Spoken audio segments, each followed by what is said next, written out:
آپ لوگ ابھی آپ سے میں نے کہا تھا کہ اگر آپ دلیل کو ان کی خلافت کو باطل کرتے ہیں تو باتوں سے آپ نے باطل نہیں کرنی. قرآن و سنت کی کوئی حدیث کوئی سند جس کا نام آپ مجھے بتا دیں کہ یہ سند ہے یہ حدیث ہے. اس میں لکھا ہے کہ نبی علیہ الصلوۃ والسلام نے فرمایا ہے کہ میرے جانے کے بعد خلیفہ وقت حضرت امیر المومنین مولا علی علیہ الصلوۃ والسلام ہوں گے.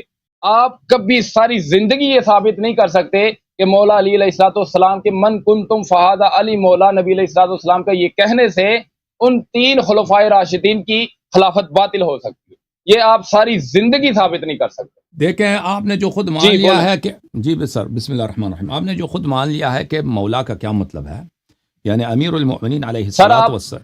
سر آپ دلیل دیں مجھے. دلیل ہی دے رہا ہے نا، دلیل ہی ہے. جب آپ خود جی مان دے گئے دیں. ہیں کہ، اور یہ بات واضح ہے کہ جب کوئی کسی کا آقا ہوتا ہے یہ ایک دو طرفہ رشتہ ہے. رسول صلی اللہ علیہ وسلم میرے آقا ہیں، میں ان کا غلام ہوں، میں ان کا نوکر ہوں. یعنی اس کا مطلب کیا؟ یعنی وہ جو حکم دیں، جو فیصلہ سنائیں، جو خبر دیں، ان کے حکم کو ہم نے اطاعت کرنی ہے. جو فیصلہ سنانا ہے اس کے سامنے جی تسلیم ہونا ہے، اور وہ جو خبر دیں ان کی خبر کی ہم نے تصدیق کرنا ہے، ایمان لانا ہے، کہنا ہے ان کی بات صحیح ہے. تو انہوں نے جب کہا کہ جس کا میں آقا ہوں، جس کا میں پیشوا ہوں، جس پر میرا حکم چلتا ہے اس پہ امیر المؤمنین علیہ السلام پہ چلتا ہے. میں نے آپ کے لیے واضح کر دیا، اس کا امیر المؤمنین علیہ السلام بھی مولا ہے، وہ واجب الاتباع ہے. تو پوری امت کو پیغمبر صلی اللہ علیہ وسلم نے اپنے بھائی امیر المؤمنین علیہ السلام کو غلام اور نوکر بنا دیا ہے.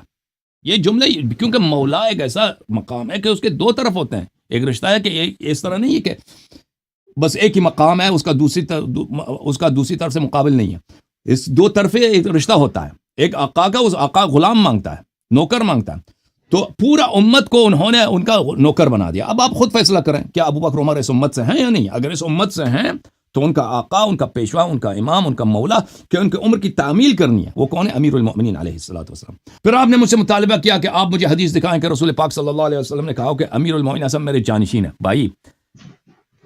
بھائی صاحب، جب وہ کہتے ہیں اپنے حیات میں کہتے ہیں جی میں سن رہا کہ ہوں.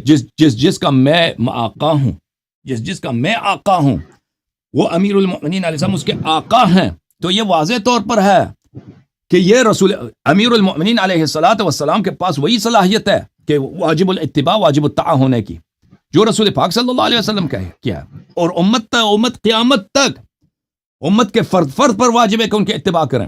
اچھا، اگر آپ صرف اگر ہمارے پاس خلافت والی حدیث نہ بھی ہوتی تو اس سے کوئی فرق نہیں پڑتا، لیکن ہمارے پاس ہے. ملاحظہ فرمائیں کتاب السنہ لابی بکر احمد ابن عامر ابن ابی عاصم، جزء اول، چاپ دار السمیعی. یہاں پہ ملاحظہ فرمائیے صفحہ نمبر 799 میں حدیث نمبر 1222 ابن عباس سے روایت کرتے ہیں، انت منی بمنزلت ہارون من موسیٰ.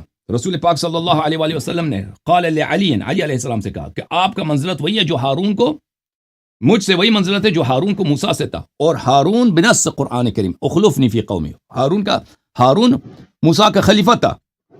الا انک لست بنبی، لست نبیا، آپ نبی نہیں ہیں. وانت خلیفتی فی کل مؤمن من بعدی، اور میرے بعد ہر مؤمن پر آپ میرے خلیفہ ہیں، میرے جانشین ہیں. حاشیہ نمبر 1 دیکھو، حاشیہ نمبر 1، اسناد حسن، اسناد اس کی حسن ہے، حدیث حسن حجت ہوا کرتی ہے. اچھا، اس کے علاوہ میں آپ کو ایک اور حدیث دکھاؤں.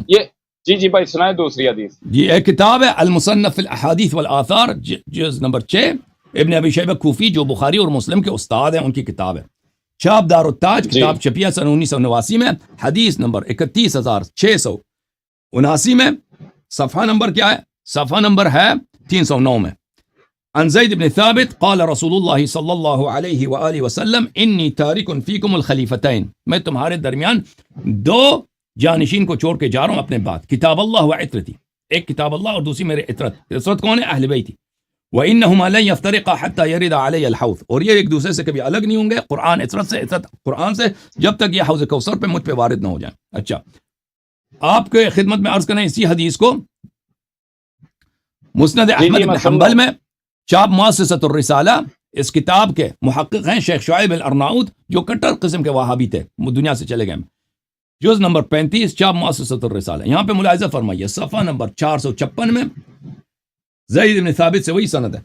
اچھا، انی تارک فیکم خلیفتین کتاب اللہ حبل ممدود ما بین السماء والارض او ما بین السماء الى الارض وعترتی اہل بیتی، میں تمہارے درمیان دو جانشین چھوڑ کے جا رہا ہوں، ایک کتاب ہے، ایک میری عترت میرے اہل بیت. حدیث صحیح، یہ حاشیہ نمبر 1 ہے، حدیث صحیح. اور اس کے اہل بیتی کے بعد وَإِنَّهُمَا لَن يَتَفَرَّقَا حَتَّى يَرِدَ عَلَيَّ الْحَوْض، کہ یہ ایک دوسرے سے جدا نہیں ہوں گے جب تک حوض کوثر پہ مجھ پہ وارد نہ ہو جائیں. ٹھیک ہے نا. پھر اسی کتاب میں صفحہ نمبر 512 میں زید بن ثابت سے روایت کرتے ہیں، قال رسول اللہ صلی اللہ علیہ وآلہ انی تارک فیکم، میں تمہارے درمیان چھوڑ کے جا رہا ہوں، یہ تو وصیت ہے، چھوڑ کے جا رہا ہوں، دنیا سے جا رہا ہوں چھوڑ کے، یہ وصیت ہے. امت ان کے بعد کیا کرے، یہ وصیت آپ اور میرے لیے. خلیفتین، دو جانشین، کتاب اللہ اور اہل بیت. وَإِنَّهُمَا لَن يَتَفَرَّقَا حَتَّى يَرِدَ عَلَيَّ الْحَوْض جَمِيعًا، حاشیہ نمبر 2، حدیث صحیح، یہ حدیث بھی صحیح ہے. اوکے.